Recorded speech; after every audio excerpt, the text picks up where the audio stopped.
Hello மக்களே, welcome to Delhi tax. எல்லாருக்கும் happy rainy morning.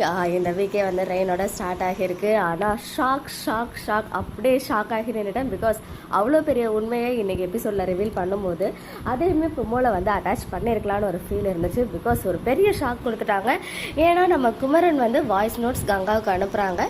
அதுவுமே நம்ம குமரன் இவ்வளோ நாளாக ஆக்ட் பண்ணாங்களே கமருதீன், அவங்க பிக் பாஸில் இருந்தாலும் அவங்க வாய்ஸில் யாரும் மிமிக்ரி பண்ணி தான் இந்த ஒர்க்கை வந்து பண்ண வச்சுருக்காங்க நம்ம டீம். எனிவேஸ் அது வந்து ரொம்ப ஹாப்பியாக இருந்துச்சு. இன்னும் ரீப்ளேஸ்மெண்ட் பண்ணலாம். அவர் வர வரைக்கும் கண்டிப்பாக வெயிட் பண்ணி தான் கமருதீனே தான் குமரனாக பண்ண போகிறாங்க அப்படின்றதுக்கும் இது ஒரு ஹிண்ட் மாதிரி நம்ம எடுத்துக்கலாம். ஸோ அவரோட வாய்ஸ்லேயே இப்போது ஃபாரின்லேருந்து அவங்க ஒர்க் பண்ணிட்டு இருக்க பிளேஸ்லேருந்து வாய்ஸ் நோட்ஸ் கொடுக்குறாங்க. அதாவது இங்கே நடக்கிற விஷயங்கள் எல்லாமே எனக்கு வந்து நிவின் மூலமாக தெரிய வந்துச்சு. ஸோ அங்கே இருக்க ஃபேமிலி வந்து நிஜமாவே மாமாவோட ஃபேமிலி தான். இந்த விஷயம் எனக்கு எப்பயோ தெரியும். இந்த உண்மையை மாமாவே எனக்கு சொல்லியிருக்காரு ஒரு தடவை வந்தப்போ. நிறைய டைம் எனக்கு வந்து அதாவது இங்கே இருந்து அவங்களுக்கு பிடிச்ச ஸ்வீட்ஸ் எல்லாம் செஞ்சு பேக் பண்ணிலாம் கொடுத்துருக்கேன் நான் அப்படின்னு சொல்லிட்டு இவர் சொல்கிறாரு. இது சொன்னதும் நமக்கே இவ்வளோ ஷாக்காக இருக்குது. அவங்க ஒரு ப்ரெக்னென்ட் உமன், அவங்களுக்கு எவ்வளோ ஷாக் ஆகும். உண்மையாக இப்போ வந்து ஏற்கனவே கோவத்தில் தான் இருந்தாங்க. இது தெரிஞ்சதுக்கப்புறம் இதெல்லாம் மறைக்க வேண்டிய விஷயமா அப்படின்னு சொல்லிட்டு வேறு லெவலில் இப்போ வந்து கோவத்தின் உச்சிக்கே போயிட்டாங்க நம்ம கங்கா. இன்னொரு சைட் குமரன் நிவின் அண்ட் விஜயோடைய கான்வர்சேஷன். ஈவன் விஜய் சொன்னால் அதே விஷயம் தான் இப்போ எல்லார் மைண்ட்லையுமே இருக்கும். அதாவது காவேரி அத்தெல்லாம் வந்து சந்தானம் அப்பாவை பற்றி பேசும்போது அவருக்குன்னு சொல்லிட்டு ஒரு பிளேஸ் நம்ம வச்சுருப்போம் இல்லையா.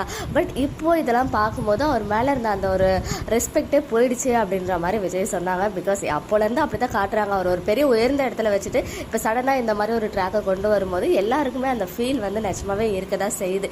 இவ்வளோ நாளாக நானுமே அது வந்து ரியல் ஃபேமிலியாக இருக்கும்னு ஒரு குட்டி ஹோப் வச்சுக்கிட்டே தான் உங்ககிட்ட பேசிகிட்டு இருந்தேன். பட் இன்னைக்கு அந்த ஹோப் கம்ப்ளீட்டாக போயிடுச்சு குமரனுடைய வாய்ஸ் நோட்ஸை கேட்டு. அது மட்டும் இல்லாமல் அந்த ஃபேமிலி ரொம்ப குளிர் தாங்க முடியல. அண்ட் குளிர்னு சொல்லிட்டே இல்லை, இனிமேல் நாங்கள் இங்கே தான் ஸ்டே பண்ணுவோம் அப்படின்ற மாதிரி பேசும்போதுமே வந்து பார்த்தீங்கன்னா சாரதாம்மா வந்து உள்ள அவங்கள அனுப்ப முடியாது அப்படின்னு மறுத்துட்டு அப்படியே எப்படி சொல்கிறது, அவங்கள நல்லா தள்ளி விடுற அளவுக்கு போயிட்டு அப்புறம் வீடை போய் லாக் பண்ணிக்கிறாங்க. அப்போ கூட அந்த முத்துமலர் வந்து ரொம்ப ஹார்ஷாகவும் பிஹேவ் பண்ணலை. அதே மாதிரி அவங்க நமக்கு எதிரியோ இல்லையே, நமக்கான உரிமையை நம்ம வாங்கிட்டு போனோம் அப்படின்னு வந்து சாஃப்டாக தான் பேசுகிறாங்க. பட் எனக்கு தெரிஞ்சு அவங்க பையன் வந்து செம்ம ரகடாக இருப்பார் போல். ஏன்னா செம்ம ஆக்ட் பண்ணுறாரு அந்த ப்ளூ ஷர்ட்டை. அவரோட ரியல் நேம் இப்போ வரைக்கும் எனக்குமே தெரியல. அண்ட் அந்த பாப்பாவுக்கு ஃபைனலி எனக்கு ஒரே ஒரு வாய்ஸ் மட்டும் கொடுத்துட்டாங்க. இந்த வாய்ஸ் நமக்கு பரிச்சயமான வாய்ஸ் தான். ஏன்னா இத்தனை நாளாக இருக்காங்க, கிட்டத்தட்ட ஒரு வாரம் ஆக போகுது. ஆனால் அவங்களுடைய வாயவே திறக்காம இருந்தாங்க. ஃபைனலி திறந்தாச்சு.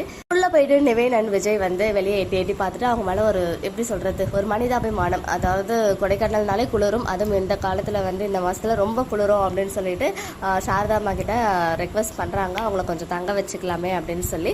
ஸோ எப்படியும் நாளைக்கு வந்து மருமகன்கள் சொல்கிற பேச்சு கேட்டு எப்படியும் ஓப்பன் பண்ணி அவங்கள வந்து ஸ்டே பண்ண வைப்பாங்க போல். அதுக்கப்புறம் மார்னிங் எழுந்திரிச்சு தான் அந்த ப்ரோமோ கண்டென்ட் வரப்போகுது. இனிமே இவ்வளோ பெரிய ஆளை வந்து போட்டிருக்காங்களா, அதாவது ரொம்ப சூப்பர்பான ஒரு ஆக்ட்ரஸ் செந்தில்குமாரி மேம், அவங்கள வந்து இந்த பிளேஸ்க்கு போட்டிருக்காங்கன்னு சொல்லும் போது இனிமேல் பர்மனெண்ட்டாக வரதுக்கு வாய்ப்புகள் அதிகம்னு இப்போ நல்லாவே தோணுது குமரனுடைய வாய்ஸ் நோட்ஸை கேட்ட பிறகு.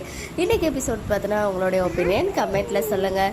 ஓகே மக்களே, நெக்ஸ்ட் வீடியோவில் மீட் பண்ணுறேன். எக்ஸ்க்ளூசிவ் அப்டேட்ஸ்க்கு மறக்காம யூடியூப்